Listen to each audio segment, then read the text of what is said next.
नमस्कार. युक्तिवादच्या सर्व श्रोत्यांचं मी डॉक्टर आनंद बेहरे पुन्हा एकदा स्वागत करतो. मित्र हो, येत्या डिसेंबर जानेवारीमध्ये पुणे कॉर्पोरेशन म्हणजे आता मी पुण्यात राहतो आणि त्यामुळं आता कॉर्पोरेशनच्या निवडणुका येऊ घातल्यात, त्यामुळं प्रातिनिधिक स्वरूपात आपण पुण्याबद्दल बोलू. त्याच्यामध्ये सर्व कॉर्पोरेशनला हेच लागू होईल. तर पुण्याच्या महानगरपालिकेच्या आता निवडणुका येऊ घातल्यात. मग सुरुवातीला तुम्हाला सांगतो की मी जेव्हा तुमच्याशी संवाद साधतो, मी एक जनरल फिजिशियन आहे. मी सुतारदारासारख्या पुण्यातल्या कोथरूडच्या एका स्लम एरियामध्ये गेली 22-23 वर्ष फॅमिली फिजिशियन म्हणून प्रॅक्टिस करतोय. पण मी तुमच्याशी जेव्हा बोलत असतो त्याची माझी पार्श्वभूमी अशी आहे की ह्या बोलण्याची की मी एक सामान्य माणसाच्या मनातले विचार म्हणून मी तुमच्याशी बोलतो. म्हणजे मी कुठलाही इंटेलेक्च्युअल किंवा पुण्यामध्ये जसे आपण म्हणतो ना की खूप IIT झालेले किंवा खूप मोठे डॉक्टर्स असे सगळे विद्वानांचे शहर आहे. पण मी तुमच्याशी जो संवाद साधतोय ना, तो पुण्यातला सामान्य माणूस कशा पद्धतीने विचार करत असेल त्या संदर्भात मी तुमच्याशी बोलत असतो. आज मी तुमच्याशी तेच बोलणार की पुणे शहरातला सामान्य माणूस आता जेव्हा महानगरपालिकेच्या निवडणुकांकडे बघेल तेव्हा त्याच्या नजरेतनं एखाद्या राजकीय पक्षाच्या जाहीरनाम्यामध्ये कुठल्या गोष्टी पाहिजेत, तर त्या मी तुमच्याशी थोड्याशा त्याचा उहापोह करणार आहे की त्याला काय वाटतं की राजकीय पक्षांच्या जाहीरनाम्यामध्ये काय पाहिजे, पुण्याचे प्रश्न नक्की काय आहेत. कारण काय होतंय माहिती का, ह्या सगळ्या ह्या पदाधिकाऱ्यांना किंवा ह्या लोकप्रतिनिधींना स्थानिक प्रश्नांचं आणि त्यांचं काही सोयरसूतक त्यांना नाही, त्यांचं घेणं देणं नाही. कारण त्यांचे इंटरेस्ट, त्यांचं सगळे गोल वेगळे आहेत आणि ॲक्च्युअल सामान्य माणसाचे प्रश्न खूप वेगळे आहेत. आता एक 8 गोष्टी मी आत्ता असं एक मगाशी एक सकाळीच मी विचार केला आणि एक 8 गोष्टी मी त्याच्यामध्ये एक 8 गोष्टींचा आपण विचार करू की सामान्य माणसाच्या दृष्टिकोनातनं जेव्हा महानगरपालिकेच्या निवडणुकाच्या संदर्भात तो बघेल राजकीय पक्षांकडे किंवा उमेदवारांकडे, तर त्याच्या मनात कुठला जाहीरनामा असेल किंवा शहराच्या दृष्टीने शहराचा जाहीरनामा काय की ज्याचा संबंध सामान्य माणसाशी. तर सगळ्यात त्यातलं पहिला जो मुद्दा येतो, पहिला म्हणजे पुण्याच्या पाण्याचा, पिण्याच्या पाण्याचा आणि वापराचं पाणी ह्याचा प्रश्न. श्रोतेहो, लक्षात घ्या, आज पुण्याची लोकसंख्या जवळजवळ 1 कोटी. आपल्याला डोक्याशी 4 धरणं आहेत. जवळजवळ 27-28 TMC पाणी त्याच्यामध्ये जमतं आणि ॲलोटेड पाणी पुण्याला 16 ते 17 TMC आहे. सध्या दर महिन्याला पुण्याला 1.5 TMC पाणी लागतं ॲव्हरेज माझ्या अभ्यासानुसार.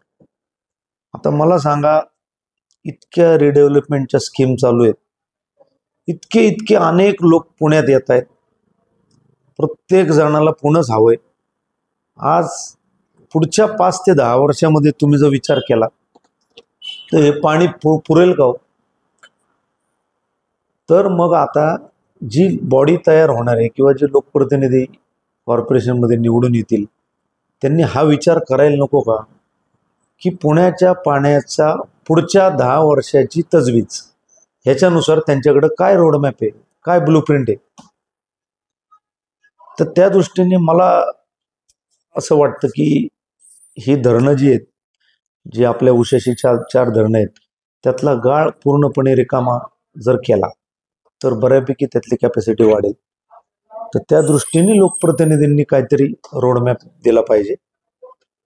दुसरी गोष्ट, पुण्यामध्ये कात्रज तलाव, पाषाण तलाव असे पेशवेकालीन महत्त्व असलेले जुने तलाव आहेत. म्हणजे तुम्ही पाषाणचा जर विचार केला, जर तो पाषाण तलावचं त्याची एन्क्रोचमेंट म्हणजे अतिक्रमण आणि त्यात जमलेला राडारोडा गाळ हा जर उपसला तर मला वाटतं तो बाणेर, पाषाण, औंध हा जो नवीन एरिया तयार झाला आहे तिथला पिण्याच्या पाण्याचा बऱ्यापैकी प्रश्न मिटू शकतो. तीच गोष्ट कात्रजच्या तलावाची. मग कात्रजचा तलाव जर त्याचं अतिक्रमण, त्यातला भराव, त्यातला राडारोडा गाळ तो जर काढला तर त्या जो म्हणजे तो अप्पर इंदिरानगर किंवा आंबेगाव असा जो भाग आहे तर बऱ्यापैकी तिथला प्रश्न मिटू शकतो. म्हणजे आज सामान्य माणसांनी सुद्धा हा विचार केला पाहिजे की आज आपण पुण्यामध्ये सुखात राहतोय, पण पुढच्या 10 वर्षामध्ये आपण अशाच पद्धतीने सुखात राहू का? पाण्याचा प्रश्न एवढा आत्ता जसं आपल्याला मुबलक पाणी मिळतंय तसं पुढच्या 10 वर्षात मिळेल का? हा सामान्य माणसाला ॲक्च्युली प्रश्न पडला पाहिजे. आणि तो पाण्याचा प्रश्न हा राजकीय पक्षांनी त्यांच्या जाहीरनाम्यात घेतला पाहिजे आणि त्यांनी त्याचा पुढच्या 10 वर्षाचा रोडमॅप दिला पाहिजे, हे मला असं वाटतं. तर ह्या दृष्टीने विचार होणं गरजेचं आहे. म्हणजे पाणी. दुसरा जो मुद्दा आहे तो आरोग्याच्या संदर्भात आहे. आता श्रोतेहो, मी BMS आहे, म्हणजे मी आयुर्वेदाची माझी डिग्री आहे. तर माझ्यासारखे BMS BHMS पास झालेले किंवा प्लेन MBBS असे अनेक डॉक्टर्स पुण्यासारख्या म्हणजे पुण्यात डिस्पेन्सरी त्यांची चालवतात. पुण्याच्या संदर्भात पुण्याच्या आरोग्याचा विचार करता म्हणजे हॉस्पिटलच्या संदर्भात सगळ्यांचा विचार म्हणजे सगळेजण करतात. पण खरं तर आरोग्य व्यवस्थेचा जो बॅकबोन आहे तो आम्ही फॅमिली फिजिशियन लोक आहे. आणि दुर्दैवाने कुठल्याही राजकीय व्यवस्थेने आजपर्यंत आमचा विचार कधीही केला नाही. म्हणजे पुण्याच्या आरोग्याचा समस्येचा विचार जर करायचा झाला तर आमच्यासारखे जे फॅमिली फिजिशियन लोक प्रॅक्टिस करतात त्यांना इन्क्लूड करून त्यांचा विचार करून एक धोरण आखणं गरजेचं आहे.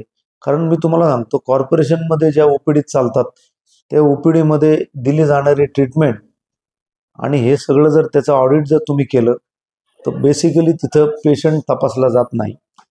सब घोडे 12% प्रत्येक पेशंटला एकाच प्रकारचे औषधोपचार दिले जातात आणि शेवटी अल्टिमेटली नंतर पेशंट आमच्याकडे परत येतात.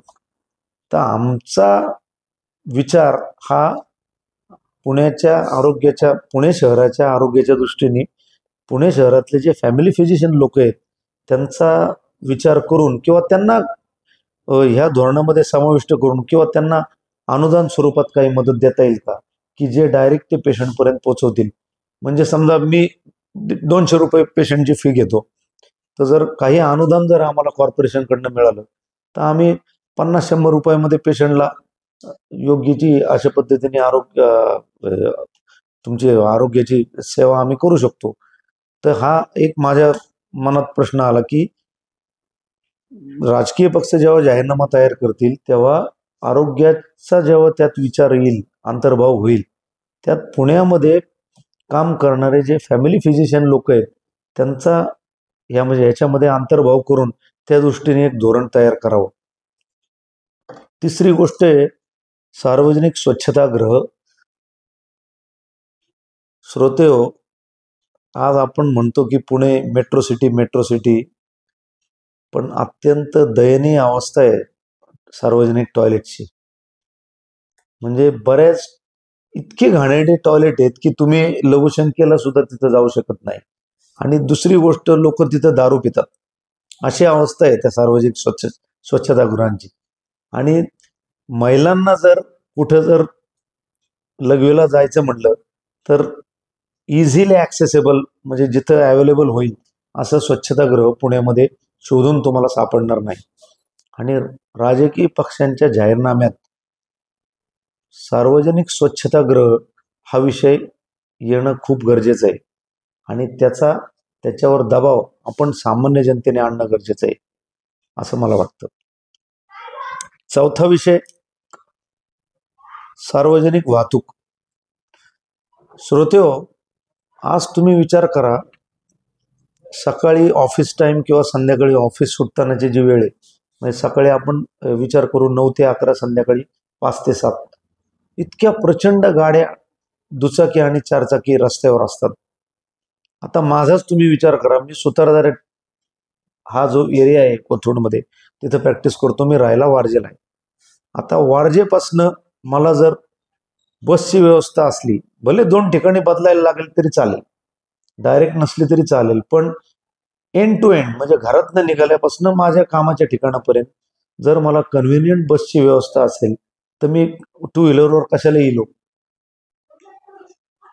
तर अशी अनेक लोक आहेत की जे त्यांच्या ऑफिसला जायला त्यांना जर बसची व्यवस्था प्रॉपर असेल तर ते शक्यतो टू व्हीलर किंवा फोर व्हीलरचा वापर करणार नाही. आणि आता मेट्रो सुद्धा मेट्रोनी काय होतं की एंड टू एंड त्यांनी होत नाही. म्हणजे घरापासून निघाल्यानंतर समजा वनाजला मेट्रोला बसला माणूस आणि रामवाडीला गेला, पण वनाजपर्यंत त्यांनी यायचं कसं? त्याच्यामुळं राजकीय पक्षांच्या जाहीरनाम्यामध्ये ही जी पब्लिक ट्रान्सपोर्ट आहे त्याच्यामध्ये प्राथमिक म्हणजे मेनली हे ज्या PMPLच्या बसेस आहेत त्यांचं फ्रिक्वेन्सी कशी वाढेल, त्यांचं बंद व्हायचं प्रमाण कसं कमी होईल आणि एंड टू एंड म्हणजे कामाच्या ठिकाणापासून घरापर्यंत लोकांना त्याचा कन्व्हिनियन्स कसा मिळेल हा विषय जाहीरनाम्यामध्ये स्पष्ट रीतीने सर्व राजकीय पक्षांनी देणं गरजेचं आहे. आणि लोकांची पण ती अपेक्षा आहे आणि असायला पाहिजे लोकांची. पाचवी गोष्ट जी आहे कचऱ्याचं वर्गीकरण.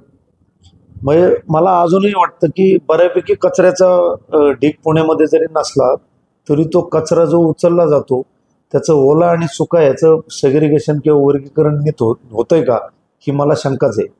कारण मला असं वाटतं तो बऱ्यापैकी कचरा उचलला जातो आणि कुठेतरी उरुळी देवाची किंवा कुठे ते फुरसून गेला तो डंप केला जातो.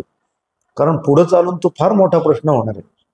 त्याच्यामुळं राजकीय पक्षांच्या जाहीरनाम्यामध्ये हा कचऱ्याचं जे वर्गीकरण आहे म्हणजे त्याचा ओला आणि सुका आणि त्याचं वर्गीकरण करून ओल्या कचऱ्याचं रूपांतर खतामध्ये म्हणा किंवा सुक्या कचऱ्याचं विघटन कशा पद्धतीने केलं जाते ह्याचं एक पूर्णपणे त्याचा रोडमॅप किंवा त्याचं ऑडिटच जाहीरनाम्यामध्ये द्यायला पाहिजे लोकांनी, पक्षांनी, आणि त्याचा अंमलबजावणी पुढे भविष्यात करायला पाहिजे. पण हा रेटा जनतेने करणं गरजेचं आहे. उद्या उमेदवार जेव्हा तुमच्याकडं मतं मागायला येतील त्यावेळेला हे जे मुद्दे आपण बोलतोय हे तुम्ही डायरेक्ट उमेदवारांना विचारा की हे 8 मुद्दे आहेत, ह्या 8 मुद्द्यावर तुम्ही काम करा. पुढचा 6वा मुद्दा जो आहे तो युवा. श्रोते हो, इन्फ्रास्ट्रक्चर हे जे सगळं बोंबवलं जात आहे ना की मेट्रो, मग उड्डाणपूल, मग तुमचे पेवर ब्लॉक बसवणं, रस्त्याची कामं, नंतर विमानतळ, हे जे इन्फ्रास्ट्रक्चर आहे ना हे इन्फ्रास्ट्रक्चर आहे, पण ह्या पुणे शहरातला जो युवक आहे ते माझ्या दृष्टीने खरं जिवंत इन्फ्रास्ट्रक्चर आहे आणि त्याच्यामध्ये इन्व्हेस्टमेंट होणं गरजेचं आहे. इन्व्हेस्टमेंटच्या दृष्टीने आज युवकांमध्ये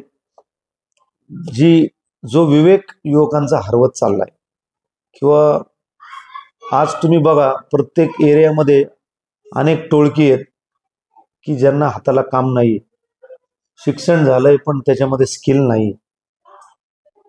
तर अशा पद्धतीने हे जे निवडून येणारे लोकप्रतिनिधी आहेत त्यांनी पुण्यातल्या युवकांचं व्यवस्थित त्यांचं वर्गीकरण करून त्यांना वेगवेगळे स्किल्स कसे देता येतील किंवा रोजगार निर्मितीच्या दृष्टीने त्यांना कशा पद्धतीने प्रोत्साहन देता येईल.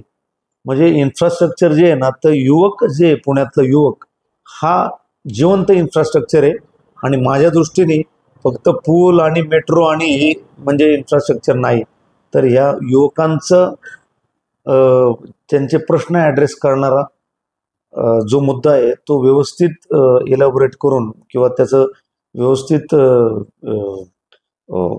त्याची मांडणी करून ह्याच्यामध्ये कसं काम केलं जाईल ह्याच्यावर आज जाहीरनाम्यामध्ये उहापोह होण्याची खूप गरज आहे.